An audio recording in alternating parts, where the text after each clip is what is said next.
Today is Earth Day. It's the first day of a two-day climate leaders summit that President Biden has brought into being, and a number, dozens of international leaders are participating in.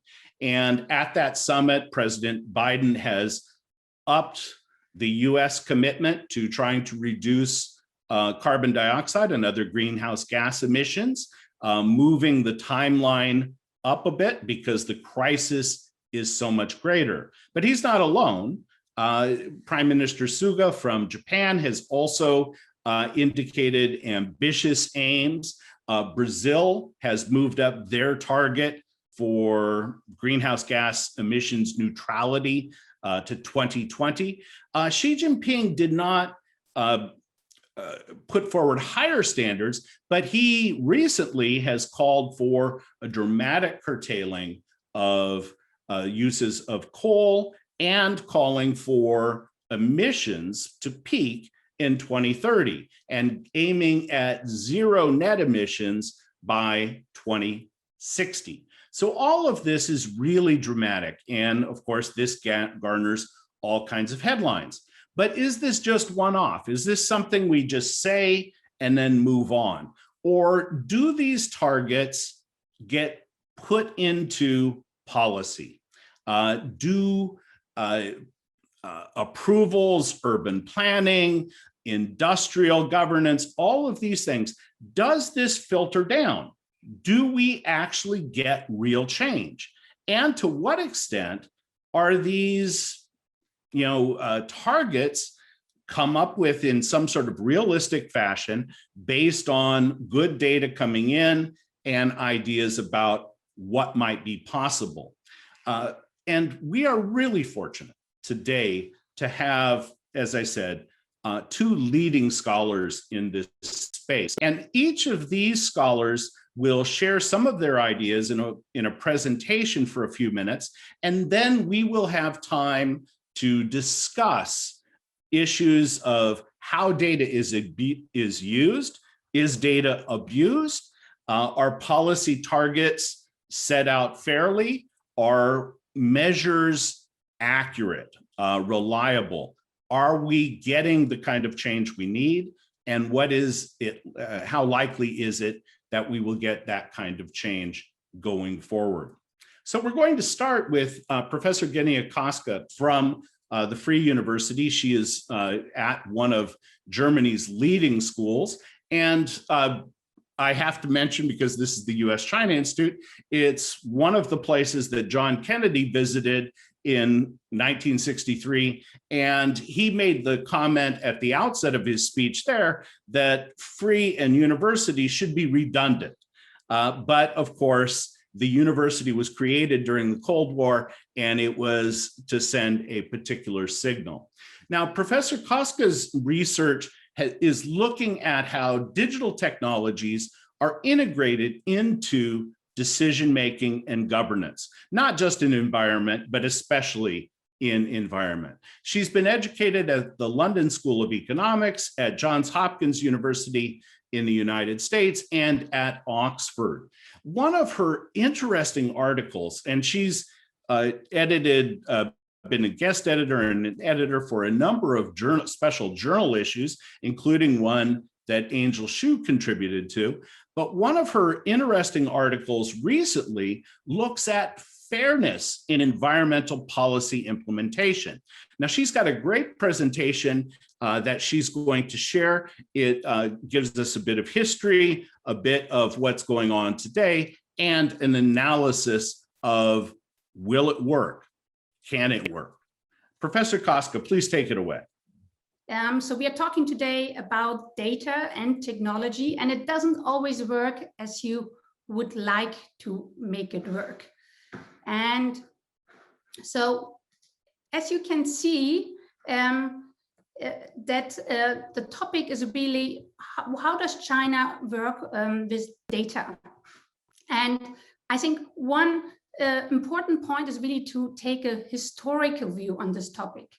And so as you see on the slide, I propose like maybe three phases. So the first one is during opening up, reform and opening up. here we see that environmental data very much had a very low priority. So it was develop first, clean up later. This changed around early 2000s, and that's when really China started to introduce binding environmental targets in the 11th five-year plan. So by making these environmental targets binding, this really puts it up on the agenda. And what we see here is really that these targets are like a top-down measure, and it's command, but actually it's not with much control. So there was very little checks on the data. And what we see then is that since 2012, we see a lot more command, but also more control. We see targets, environmental targets exploding. So there were more than 10 binding targets and actually more than 50 generally environmental targets. And we also see environmental inspections taking place. So that's really new. And so that's a shift. We also see a lot more efforts for information disclosure through laws. So that's overall what we see, from no priority to incremental shifts to more and more priorities. And what were the data issues in the past? So of course, there are a lot of what I call missing data. So the data gaps, like certain years are missing, or a lot inconsistencies.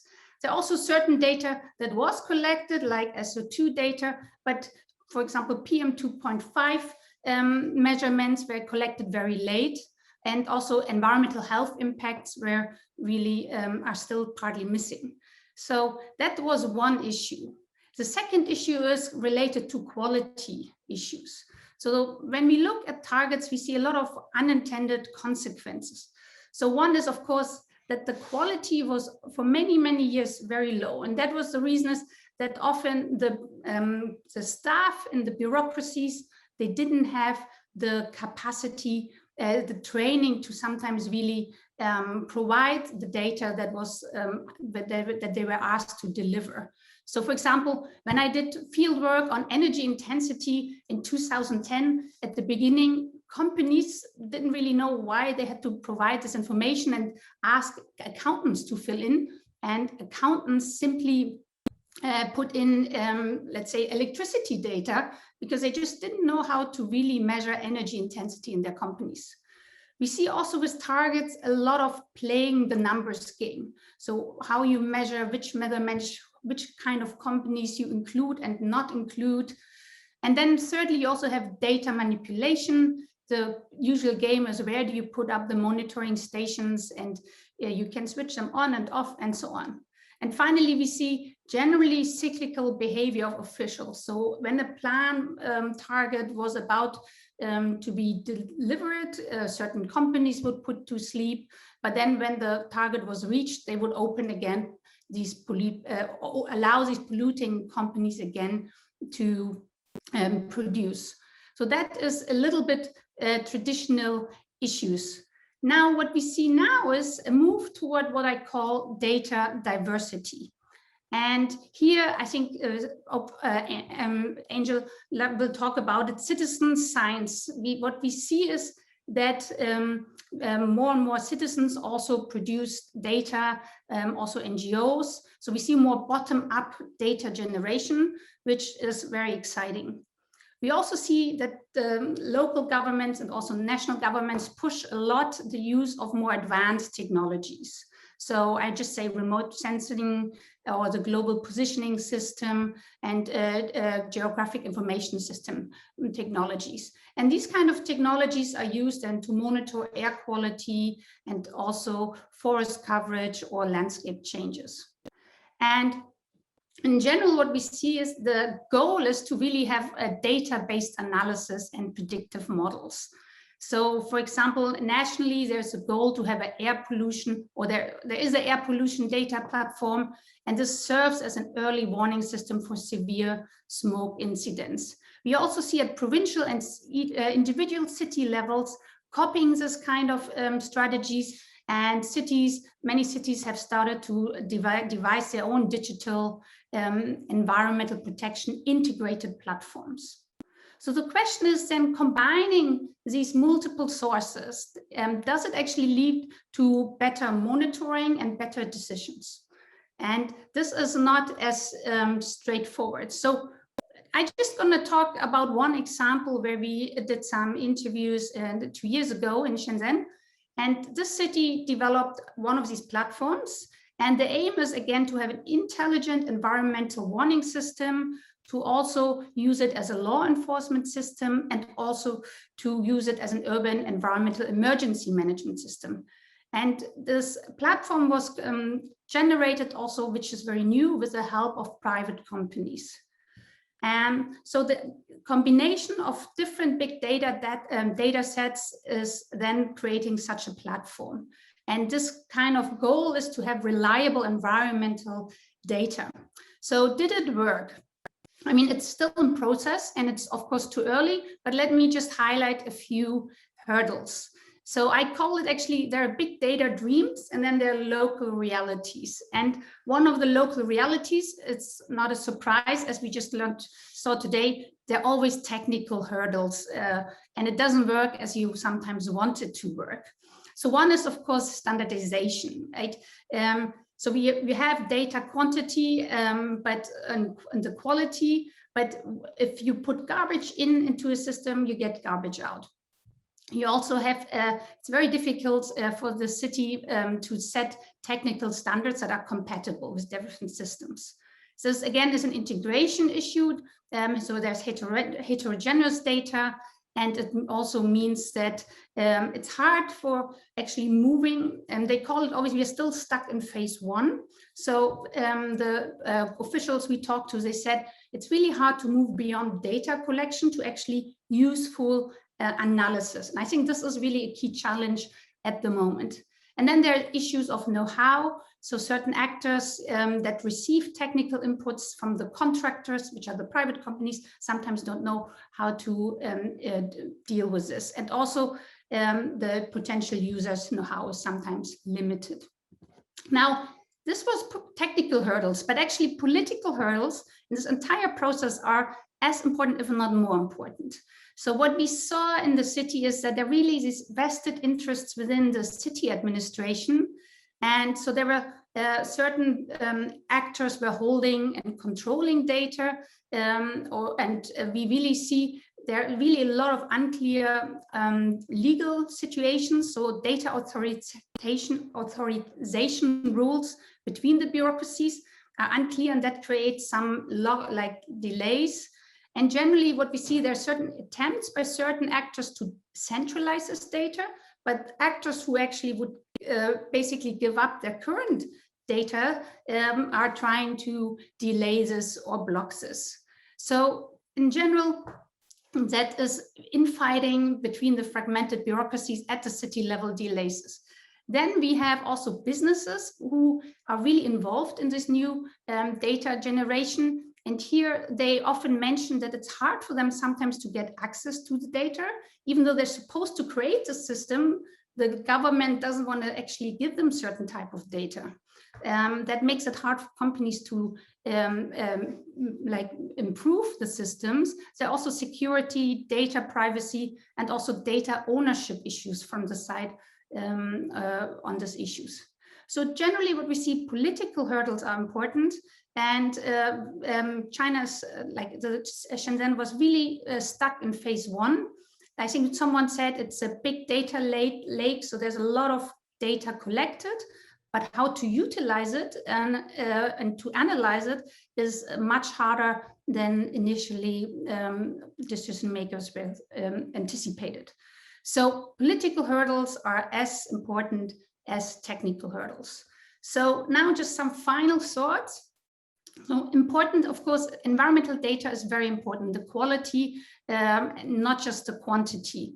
When we look at China, we see incremental improvements over time, and I think this is very impressive and not just rhetoric. We see also now, yes, during COVID times, China has maybe emphasized, again, some polluting industries, but the green rhetoric and the green actions, even during the COVID crisis, continued. So I think there is really a strong will for climate change. So we have also these big data ambitious plans, but as I mentioned, there are these realities at the local level. And so one should have no illusion that big data will fix it all. And I think the traditional issues that it's important to strengthen the finances and the political capacity of the environmental bureaucracies in China, these topics continue to be very important. So finally, I think we have a rocky road ahead towards effective environmental or climate change policy implementation. And I think the will is there, but there are the local interests and realities. And I think this is very important in the discussion to have now. Yes, there are these national goals, but it's important to really look at how, from the perspective also from the local governments who often have to do one of the big jobs on this topic. Professor Shu comes to us with a vast amount of experience. She was trained at Wake Forest University. She was trained also in Britain at Cambridge and at Yale. She subsequently became a researcher for the World Resources Institute and also a professor for Yale's joint program in Singapore with the National University of Singapore. She's returned to the United States and is in her first year at the University of North Carolina at Chapel Hill. We're delighted to have her with us. She's written on a wide variety of topics, and although our focus has been on the issue of climate change and greenhouse gas emissions and things like that, environmental protection, of course, means many things. She has written extensively on efforts to address the problem of water pollution, black and smelly waters, and this sort of thing, as well as air pollution and greenhouse gas emissions are not quite the same thing. But of course, the air pollution that people struggle with here in Los Angeles and of course in China is something very, very real and needs to be addressed as well. Now, one of the things that Professor Shu has done is to create the data-driven EnviroLab. And I'll put up a link to that lab and its reports in the chat section in just a second. But I want to remind folks to use the Q&A button to submit questions, and we'll be getting to those questions very, very shortly. Now, one of the things that you'll find at the Data Driven Lab website is a report on what does it mean to have net zero targets. And I misspoke earlier, and somebody has corrected me via the Q&A. China's target of neutrality is reducing carbon, and carbon is not the only player in this. There are other fossil fuels, and of course you have methane emissions and a bunch of other issues that also are part of the story on climate change. And so I don't want to miss that. But if you go to that data-driven EnviroLab report, which was issued last year, you see very systematically a presentation of how to make targets work and the need for specificity. And that's something that comes up over and over. How are you going to decarbonize your economy? And how do you plan to share information? All of these sorts of things. And there are many, many other recommendations in that report.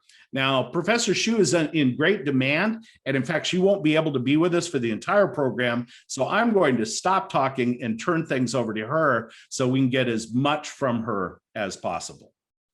I wanted to pick up on where Genia left, which was talking about the potential and the pitfalls of data-driven and data-based solutions to environmental monitoring and management and policy implementation in China. So this is a topic that both Genia and I have worked on for many years.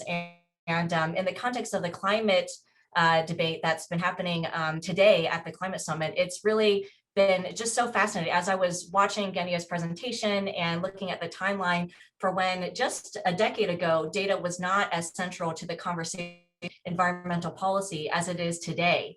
And I attended the 2009 Copenhagen climate negotiations, where I saw the debate on data really come front and center. And it was one of the most critical issues standing between the US and China agreeing on the content of the Copenhagen Accord. So starting from there all the way to now, seeing how China is really actually leading on trying to advance different technology and digitally enabled solutions to environmental management. It's really been exciting to see that evolution. So one of the broader global trends is just the growing interest in digital-led transformation for sustainability. So this last year, I was invited to co-chair a council at the World Economic Forum that was specifically looking at the fourth industrial revolution. So talking about apps and digital technologies, big data revolution, Internet of Things, and a lot of this movement and momentum, specifically in the global public goods, the Sustainable Development Goals, and global public goods. And so we launched this report last year at Davos, and it examined the current landscape of Sustainable Development Goals, SDGs, and where technology and digital solutions could have a tremendous impact in helping to accelerate progress towards those goals. And so you can see in some of the analysis that we produced that 10 of the 17 SDGs could really benefit from having technology-based applications. And it's certainly one of the conclusions that we came to is that it's not really being fully integrated yet. And so I think there's a great opportunity for technology and digitally enabled solutions to help us reach our goals. We know that there's very little time left. We only have 9 years really to have global emissions and to turn the global climate around and to have a chance of achieving our goal of net zero emissions by 2050. And this year, the UN Secretary General, Antonio Guterres, has also put, I believe, second on the agenda for trying to get digital cooperation on the agenda. And so globally, we're now seeing a lot more interest in the role of technologies, specifically to help accelerate progress towards our global environmental sustainability goals. And so that's really exciting. And then in China, that there has been a lot of experimentation, as Genia mentioned, of a lot of these solutions, particularly at the local level, which I think is really exciting. And so I have two examples here on this slide. There is this Ant Forest by Alipay app that tries to use gamification to encourage citizens to take sustainable actions. And so for every virtual tree that's planted in this app, Alibaba actually plants a real tree. And so it's connecting both what's going on in the digital space with the real world arena. And then at the last climate conference that we had in person in Madrid, COP25, I hosted a forum that was looking specifically at the potential of digital technology for tracking climate data. So I have a project that's being supported by the US National Science Foundation, looking at the role of distributed ledger technology radically decentralize climate data and climate change governance, because exactly as Genia said, you would think that it's a no-brainer to just harness as much data that's available out there and to allow for people to be able to utilize it for different purposes. But actually, there are so many barriers preventing that from actually happening. So on the private sector side, there are real concerns about confidentiality, about competition in terms of data. And on the government side too, there are obstacles to free flow of data. And so simply, we just don't have enough data that's out there in order for us to be able to understand basic questions like who is taking action on climate change? How are those policies performing? Are we achieving our goals? And so a lot of this data that's fundamental to answering these questions, we simply don't have. And so this project is specifically looking at what if we can apply these next generation technologies to radically create new forms of transparency on an unprecedented scale and really try to decentralize that effort. And so we invited a Chinese-based blockchain company called Synergy Blockchain to come and talk about their efforts to try to also use blockchain technology in the climate change space. And so they have two app that I have here on this slide that is again trying to connect ordinary citizens to take climate actions and to report those actions in a decentralized format and to use blockchain technology to then track those efforts. And so this work is really building on some earlier that my group has done, which is to investigate the role of, at that time we were calling it third wave data, but now I think now people are calling it fourth wave or fourth industrial 4IR revolution. And at that time we did a landscape analysis of what are the new emerging forms of data and that are coming online and that could potentially have applications to environmental policy. And so from citizen generated data, citizen science, where you have individuals actually going out and collecting water monitoring data or using sensors, for example, to collect air pollution data. This was really popular with China's air apocalypse movement, and social media. So can that be another form of data where people are sharing location and geographic information, activity about what they're doing, for example? And then Genia already mentioned the possibility of large scale data sets through spatial satellite remote sensing, for example, geographic information or positioning data. That's also a new source of information that is increasingly being applied in the context of environmental policy and has enormous potential to help develop baselines and just basic understanding of fundamental questions of tree cover or air pollution emissions, for example, in the absence of ground-based monitoring. And so these are some of the new forms of data that, we've been exploring, particularly in the context of China. And so the one case study that I want to talk about, exactly as Clay mentioned, is the Ministry of Environmental Protection's Black and Smelly Water app. And what I find so interesting about this particular app is that most of what we think about in terms of citizen science campaigns or citizen monitoring is from the bottom up, and either through an NGO. So the Institute for Public and Environmental Affairs is one of the most well-known environmental NGOs. And what's interesting about Black and Smelly is that actually this was an app that was initiated by the central government in China, by the MEP, and specifically for the purposes of trying to engage citizens in collecting water pollution information.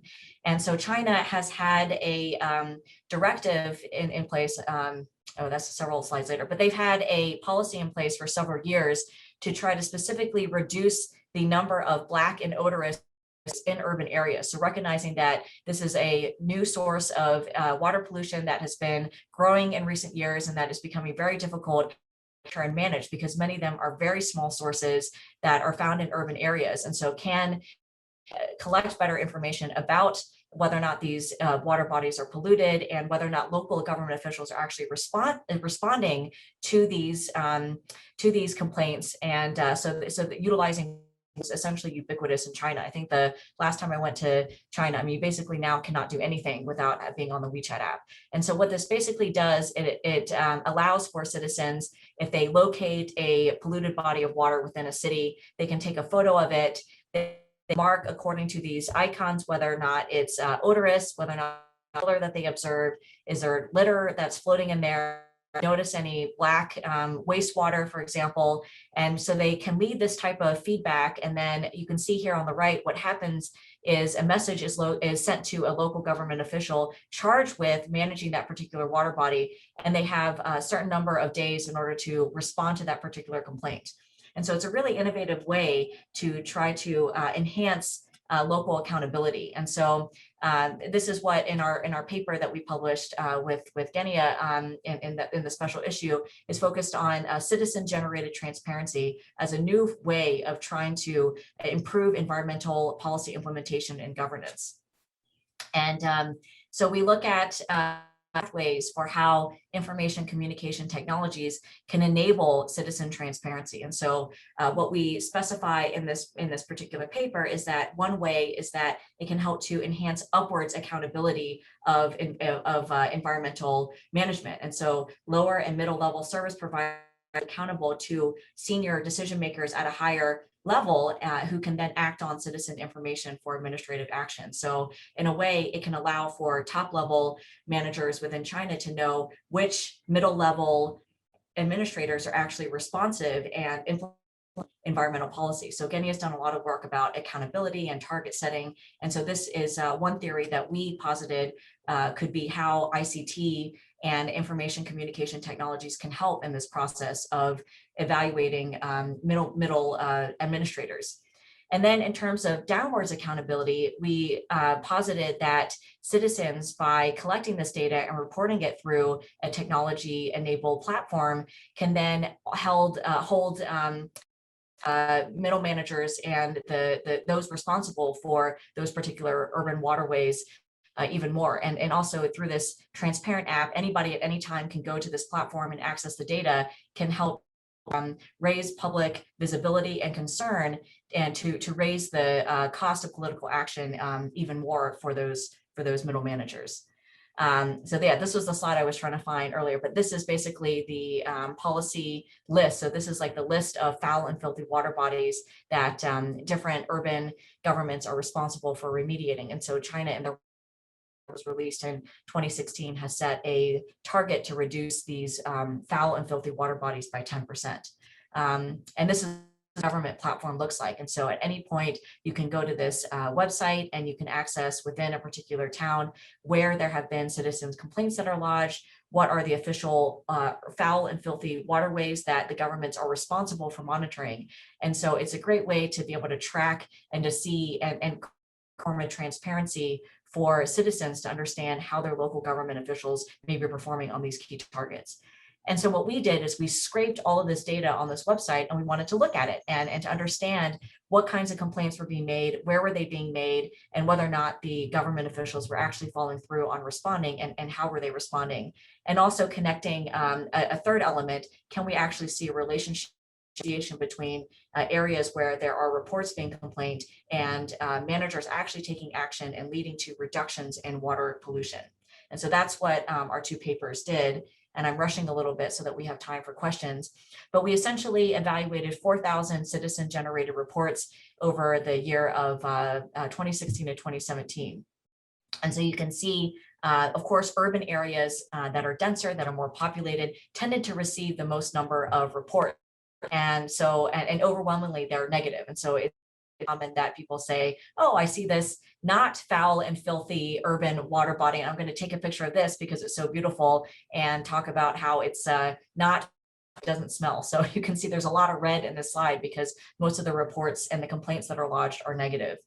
But what we did find, and this is quite interesting, in looking at a spatial plot of the black and smelly complaints, we found that citizens were able to identify 2 times more black and smelly sites than were on the official register. And so this seems to suggest that citizens can play a valuable role in filling in gaps in monitoring where there could be polluted water bodies. We also found that there were hotspots of pollution severity in major cities like Beijing, Qingdao, and Guangzhou. And this comes back to one of the challenges with this type of citizen monitoring as well. You can see that there are not as many hotspots reported in particularly China's interior and rural areas in the West, where citizens may not be aware of this type of platform. They might not have access to the internet or the technologies, or be aware to know what to look for in terms of environment. And so this, I think, tells 2 stories of the role of technology in reporting pollution. So then we then focused in on Guangzhou. Guangzhou is one of the few cities that actually reports water quality data on a regular basis. And so they have reports that they transparently report to websites. So this in and of itself is one of the advances that Genia was talking about, focus on monitoring, particularly at a local scale. So we were able to scrape this data and then compare it to where complaints were being lodged on the black and smelly platform. And so here you can see some of the indicators that are being collected. So the transparency, ammonia pollution, for example, COD, chemical oxygen demand. These are common water pollutant indicators that are required to be reported and monitored as part of the Chinese environmental monitoring system. And so we're able to collect this on a monthly basis. And you can see the points of where these reports were located. And we them to see whether or not citizens were complaining that the water was polluted, so they would receive a score of less than 4, and where it was not so bad, so we're able to do that analysis. And then you can see that water bodies that received negative reports, red, tended to have much higher levels of pollutants. So chemical oxygen demand, you can see in those water bodies that had black and smelly reports much higher than those. That orange line is above that green line. And same thing with ammonia, nitrogen, phosphorus. Dissolved oxygen, it seems like it's reversed, but actually if you have less oxygen, it means that the water is more hypoxic, and so it's actually more polluted. So that's reversed. But yeah, we saw a very clear trend between the water bodies that receive reports and those that weren't. So that seems to suggest that citizens are good at picking up on polluted water bodies. And so that seems to suggest that it can be an effective way of identifying water pollution and engaging citizens. So this was really telling for us as well. And then we did a regression modeling exercise to look at the association between those water bodies that were receiving reports and whether or not they had an association with the ability to actually reduce pollutants over time. And so what we actually found is that chemical oxygen demand levels increased by about a third 5 months after the Black and Smelly citizen complaints were made. And that was quite an interesting finding, even though for other indicators like ammonia, nitrogen, for example, and dissolved oxygen and phosphorus, we didn't see a significant impact. And it could also be because some of these other pollutants like ammonia and phosphorus, for example, are much more driven agricultural and non-point pollution sources that are much harder to control oxygen demand, which primarily in cities comes from households and other municipally controlled sources. So these papers are available on our website. And so I'm kind of speeding through the analysis, but feel free to connect with me afterwards to ask more questions. So in terms of how local governments were responding, we found that 2/3 of them actually did receive follow-ups from local governments. And so that seemed to suggest that the upwards accountability was also in play and also working in the Black and Smelly case. And so here's just an example of one of the local government responses, and you can see it's actually quite detailed. And so they said that they organized personnel to go to the scene for verification. It's almost like a crime scene, right?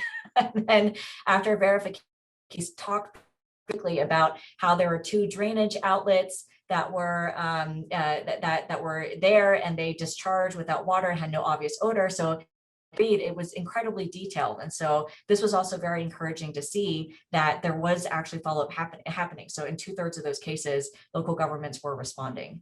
So I mentioned some of the challenges, and so I won't go into more detail because I already teed up some of these, and I want to definitely get to your questions.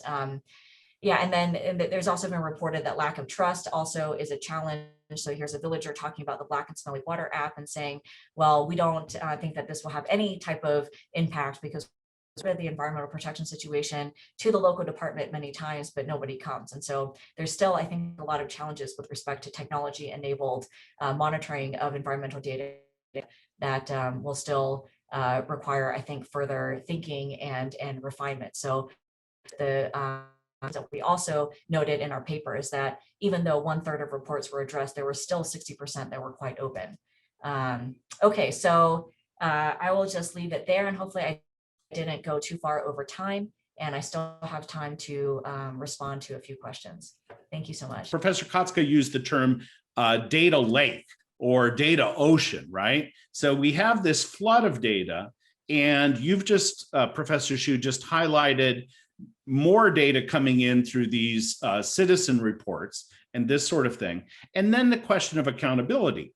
Professor Kostka has written about tightening control under Xi Jinping and talking about the weakening of civil society as working against having data from the bottom up or reports from the bottom up actually changing both policy and practice. And I was wondering if both of you could say something to each other and to our audience about this. Both, you've highlighted some positive possibilities and very real reaction, but also if you could talk again about some of the difficulties. And we have a question in the Q&A section where people have raised questions about the absence of reporting from the far West and things like that.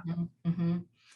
So Genia, if it's okay, I'll just start because I do have to run after. I mean, I think, Clay, you really hit the nail on the head. I think that this is the challenge of working on environmental data issues in China. And as we know, China is full of contradictions, and that's what makes it so exciting and challenging and interesting. China environmental policy at the intersection of data. And just a decade ago, as Genia mentioned, they were collecting PM 2.5 data, but then they were not releasing it because they were afraid of the public unrest and the backlash, and also the accountability on the part of governments to then actually have to do something about PM 2.5. It was really the bottom-up pressure from citizens going to Sina Weibo and comparing the US Embassy air pollution data with what they were seeing from the Chinese official statistics and saying there's a mismatch. On days where the US Embassy is saying that the air is hazardous and dangerously polluted, the Chinese government was saying that air pollution was only moderate or light. And then in that short amount of time, you've seen that the Chinese government has really come to recognize the value of data as an ally and as a tool for management rather than in a potential threat. And so I think it's incredibly encouraging that you do have efforts that are top-down initiated. Really, I think, a conundrum. So we cataloged, as part of this third wave project, citizen science and monitoring projects all over the world. And very few of them are actually initiated from governments. They're normally grassroots, from an NGO, from an academic size, from a nonprofit. And so to have the government actually recognize that citizens can be an ally in contributing data, it's really, I think, quite remarkable. When I my dissertation research, I traveled to 12 of the provinces and interviewed government officials about potential monitoring. And I asked them specifically about the role of citizens and they said, oh yeah, citizens and academics can collect this data, but no, we cannot use it for official purposes. Official data is one thing, and this other grassroots data is another, and never shall the two meet. And now you're seeing this blurring and explicitly working with Alibaba and developing this environmental cloud, for example, and recognizing that private sector, as Genia mentioned, can also be an ally in helping them to get a handle on environmental issues, because the problem is too great and vast. And so I think that's something that is exciting, but exactly as we said, there are so many challenges that are layered into actually making it work. And I just wanted to say, as Genia was speaking about this particular issue of the challenges, China is not alone in this. I think that this is a global issue with the data revolution, with fourth industrial revolution, and trying to scale up the use of digital technology in the environmental space. Like, everyone is dealing with this. I mean, I've had a series of conversations over this last year as part of my blockchain project, bringing the technologists together with the policy community, and people are saying, okay, well, we have issues of legacy systems, and governments have invested so much in monitoring. We can't just abandon those just because there's a fancy new blockchain technology that comes about. So how do we actually integrate the two, and how can they speak to each other? So this question of interoperability is also really great. And then we know that there's this huge potential for citizens, but there are quality issues. And so how can you then design algorithms to help evaluate the quality in a more automated way? And so I think that this is just reflective of the complexity of the world today. And it's not just China that has to grapple with this question. I think it's a global question. So I know that was a really long-winded answer, and I'm really sorry, because this is like, I really want to speak with Genia more, but I am hopping on to actually tackle some of those other questions about US-China climate cooperation. So thank you so much, Clay, and I look forward to following up with you and Genia. So thank you. Absolutely. Thank you. Thank you, Angel. And I hope your next session is also very productive. Let's turn to Genia, to Professor Kostka, to have her join this. And as it happened, I mean, you've written on the subject of okay, what do we do with this data? How are we using it? How can it be positive when at the same time there's in some ways a lack of performance accountability while tightening political controls? And that's come up in the Q&A section too, and we'll get to that. But Professor Kostka, thanks for being with us, and thanks for your patience. No, really, I love the discussion. So I want to say 2 points. The first point I want to say, there was a question in the Q&A, is really China's green efforts real?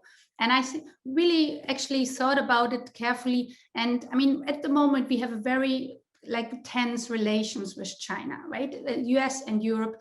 And what I do see, and that is really promising, is that Xi Jinping continues the conversation on climate change. So to me, that seems this is important enough to Chinese leaders that they don't break it off. Last week, he called Merkel and Macron, and they had a talk on climate change yesterday and today with the US summit. So I think this is promising. Of course, what the national leaders want, they have competing priorities, and this continues to be the case. We see it as soon as there's a financial crisis, environmental priorities continue to drop. And I think this is this balancing act continues to be challenging. And I think there's some ways that they push environmental or green technologies, but that doesn't really mean at home actually pollution problems are solved. So I think that is, and the reason again is because local provinces are often the drivers. And they have very different interests. They're interested in jobs, in tax revenues. And if it comes hard to hard, polluting industries are still the low-hanging fruits. They're the safe bets to achieve what, from the local government views, are still the core goals, to get money to also pay for public services and other important issues from their perspective. So that's the first point I wanted to raise. The second question is actually, Ranran asked this in the Q&A here, and I love Ranran's questions. Hi, Ranran. And she asked actually in all this big data dream, right? Is it maybe also just to support the authoritarian rule? And I think this is really where I started and being very excited, right? China is using so much technologies to improve the environment. And that's how I started to really dig into technology issues. And then I slowly realized, well, there are multiple functions, there are multiple goals. And yes, this makes you really a little bit uncomfortable. You can't discuss all these big data technologies without talking surveillance and control. And these, I call it the technology creep in, yes, and it's used in the city level for multiple purposes. There are some positive ones like fighting environmental pollutions, but there are also, when you look at security, there are also some negative ones. And this is what I find really, this will be one of the leading questions in the next decade. How do you juggle this functioning creep, this multiple purposes? You do want the benefits, but you don't want the control and also the, I mean, we're following oppositional citizens. So this is a really great question. I think, I hope everyone continues also discussing this and looking at this. Thank you. And we're delighted that Professor Ranran is also part of the discussion. Professor Ranran was actually the very first postdoctoral scholar at the US-China Institute quite some time ago and looked at local implementation questions. And so this is central. Now, one reason that we didn't get from Professor Shu, who's unfortunately no longer with us, but that the data on the Black and Smelly Waters app, we see that Inner Mongolia and Xinjiang are largely neglected. Now, part of that is that these are drier areas, more sparsely populated and things like that, but it's also possible that people fear the potential surveillance aspect of that. That if I report something that's negative about the jurisdiction that I'm in, that may lead me to be targeted. And so you've just highlighted that push-pull on the uses of this technology. And I was wondering if you could say a little bit more about efforts to use the technology both as a positive from the perspective of society, as a positive check on the performance of officials, and then higher officials are concerned with social stability and they don't want pollution to become the source of demonstrations and things like that. We've had protests against chemical plants and things like that. I was wondering if you could talk about that push-pull a little bit more. Yeah, of course. I mean, the technology now is in all areas. So I'm actually creating what I call a Digi database. And this is tracking now digital initiatives at the prefecture level all over China. And we just finished Zhejiang province. We have 600 just digital initiatives at the prefecture level there. And it's really amazing to see all the varieties these technologies are being applied to. And environment is one, but it's also for many, many other things. And I think that's really, it's so interlinked. You use the same technologies that you use, let's say, for traffic control. And there you have very good data. So we see a lot more advancement in applying, not just collecting the data, which sometimes we're at the environmental field, but there you not just collect the data, but you actually already do real big data analysis. So I think there you can see, if you look at, there's in every sector, you see the same technologies being applied in different ways. And yes, there's some actually good, even within the bureaucracy, you see that these technologies are used to also highlight government corruption within the system. So there are all these complicated ways where actually you would think this is quite positive. But then there's always this, let's say, let's call, the social credit systems. That there is no such one system, but it is actually also used to track pollution. It's actually more aimed at businesses. And a lot of these actions that it's tracking is an additional way of enforcing existing rules that are not fulfilled.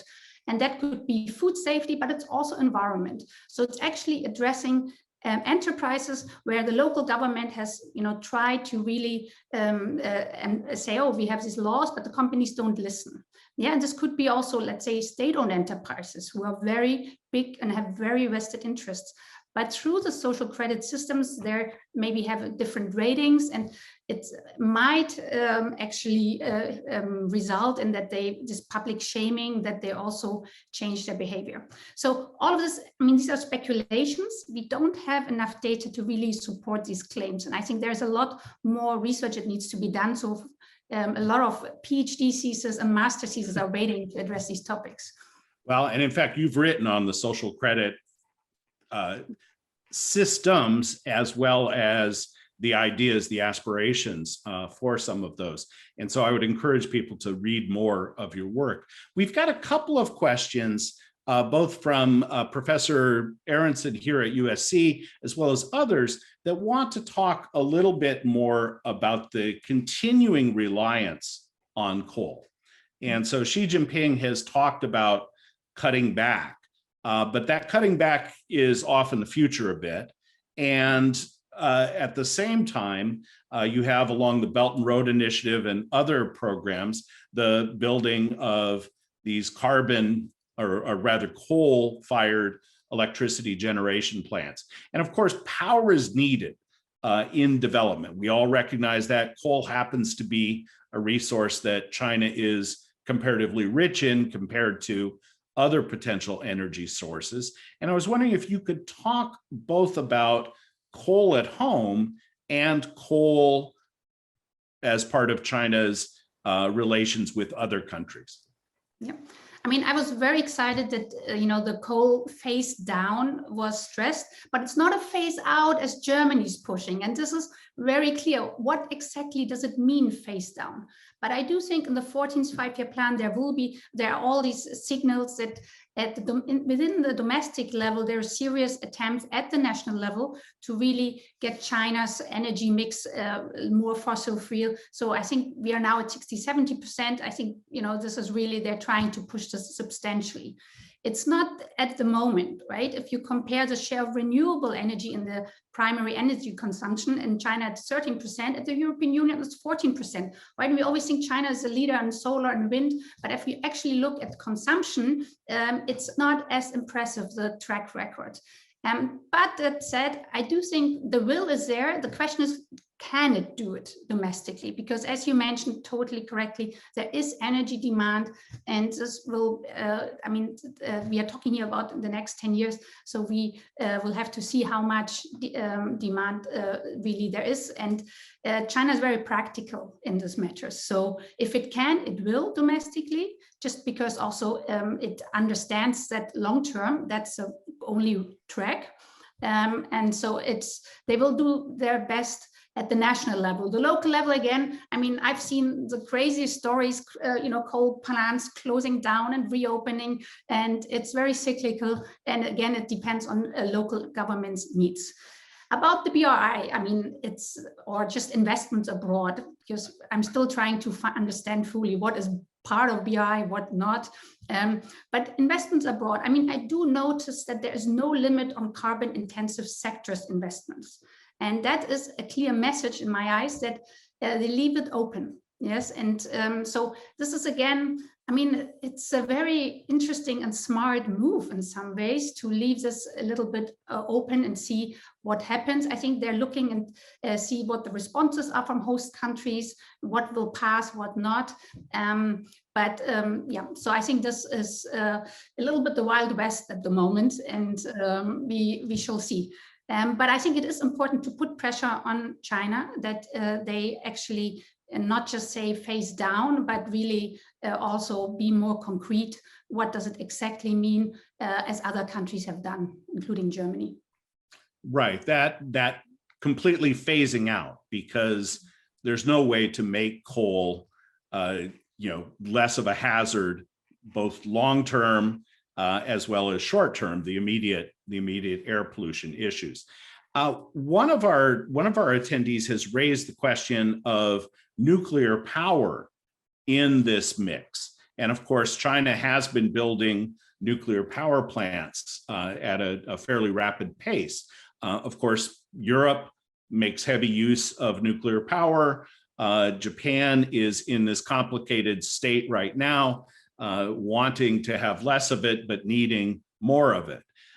What can you say to us on the role of nuclear power in addressing China's energy needs, and the role of nuclear power, as an environmental question? Yeah, I must say I'm not a nuclear power expert. I mean, from what I've read is that, China is building up plants. I think 20 or 50 plants are in the making, already made. These are quite high technology plants. But that doesn't mean, like in Pakistan or elsewhere, they're actually investing in nuclear power plants that has less high quality technology. But it's better for carbon. And so I think when China sees about their promises that it's making, their pledges on carbon freeness, I think that's probably also one of their solutions they're seeing to be carbon neutral by 2060. Yes, I think they're much more open to it, let's say, than Germany. And it is, again, this very practical, and maybe also, China does have different options than other countries. And I think one has to really be realistic that this is at the moment like a reliable source of energy for the leaders. Yeah, thank you for that. And I realized I was pushing into new territory on that. I'd like to come back to one of your first comments here, and it was in response to some of the questions. How real is the central government commitment? And you made reference several times in your presentation on Shenzhen and elsewhere about how does this filter down, and how, for example, are targets apportioned, how pity the economic planner in a particular municipality or county who has to respond to this, and how at the same time, they may be evaluated more on their economic performance than on anything they do to address environmental concerns. And so if you could, and this is where we'll wrap things up, talk about that interplay. And you already mentioned it with regard to coal-fired electricity plants, where maybe they're turned off and maybe they're turned back on when the priority is economic performance. Yeah, no, I think that's one of the core questions. And I think from the perspective of the local officials, they have a big pool of competitors, right? The tournament competition. And I think environmental fulfillment is still like the minimum threshold, but it is still hard to shine there and to really be picked out of this big pool of very capable or let's say diligent and loyal cadres. And so often it is the more digital shiny project or the economic highway infrastructure projects that really are much more visible, and we still get more the attention and increase your chances of being promoted. That said, we do see that if you fail to implement environmental targets, you have now really been punished, even been put into prison. And this is something we haven't seen that's 5 or 10 years ago. And so that is also promising that you get actually punished or be demoted to a more less attractive city if you don't fulfill environmental or climate change targets. So I think that is good news, but as I mentioned in my talk, it's a rocky road, and everyone should put pressure. And I think citizens, NGOs, even though they have a limited room at the moment, it's so important that it's everyone really putting pressure, because at the end, Beijing does read and wants to, like, they do a lot of analysis what the local citizens and people actually feel. And I think that will be very important in the future. Yes. Well, thank you so much. You're absolutely right that environmental considerations loom large for ordinary Chinese people. Maybe, you know, they're aware of course, of climate change, but they're aware too of the local waterway that is unappetizing. They're aware too of the problems of air pollution. They may not have read studies from the World Bank and others that talk about 4,000 additional deaths per day on average because of air pollution, things like that. They may not be aware of that, but they see and feel to it and respond to it and are concerned about it, concerned for themselves, for their children, for their community. Professor Kostka, I want to thank you for joining us today. I wish we had more time, and I hope, and I'll go ahead and issue this invitation publicly, that we can coax you back for another web discussion of these important issues. And for the audience, I want to encourage you to visit Professor Kostka's homepage, which includes a lot of the articles that she has published on these and other issues. She works, as does Professor Shu, with international collaborators. So she has colleagues in China and elsewhere working on these concerns, and she is at the cutting edge. And we thank her for bringing that cutting edge to be with us today. We want to thank everybody for taking the time today to join us, and we want to encourage everyone to make sure that when the video from this event is up, that you share a link to that video with others who may be interested in what is, quite frankly, the question of not just today, but for a whole lot of tomorrows. What are we going to do to improve our environment?